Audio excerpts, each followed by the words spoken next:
So this is a video of a young lady 2 weeks post-op from a breast aug giving her advice, and let's listen to see what she has to say. For reference, I'm like 5'5", 5'6". I fluctuate between like 125 and 130. I got 425 cc's, high profile both sides. The difference with me though is I didn't just get implants, I got a lift as well because I had a lot of extra skin from fluctuating weight. Okay. So she got 425cc implants, rather large, I'd have to say, for her size, but that's possible, underneath the muscle with a lift. Now what happens many times, they're high because the muscle goes into spasm. It takes a few weeks for them to settle down. But she also had a lift, and so this can put a lot of pressure on the incisions. If not taken care of properly, they can widen. So let's see what happens. Operation, you're gonna have no idea what's going on because you're gonna be on so many different medications. Once you go under, just prepare to wake up in your bed with whoever's taking care of you around. Prepare to be like wrapped up in some sort of either like surgical bra, or the place I went to just wrapped me in like, I don't know what it's called, just like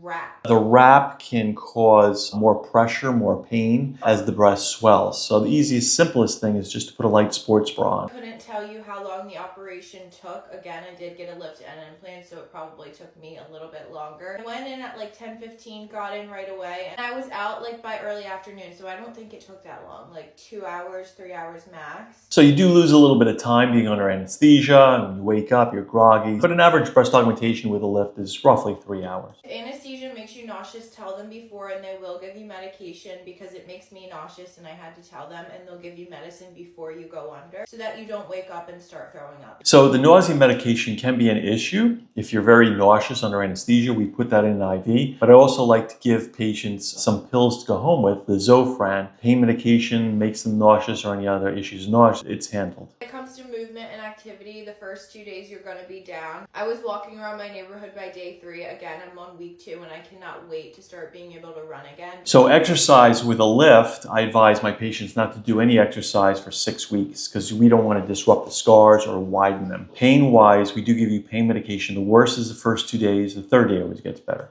Another thing I wish I knew, they don't drop by 2 weeks. Like, this is not them dropped. They're still really super high. So that's true. They can stay high for quite some time. I've had some patients that stayed high for 6 to 8 months, but most usually drop within 1 to 2 months. I already knew this going into it. Do it for yourself. Don't do it for anyone else because you're the one that's going to have them for the rest of your life. So make sure that you like it and you want to do it for you, not for the male gaze, not for anyone else's perception. This is going to be a you thing and a you thing only. That's good advice. Whenever you do any type of cosmetic surgery, you want to make sure you do it for yourself. So I agree with a lot of the stuff she said here. You really have to be physically and mentally ready to do it.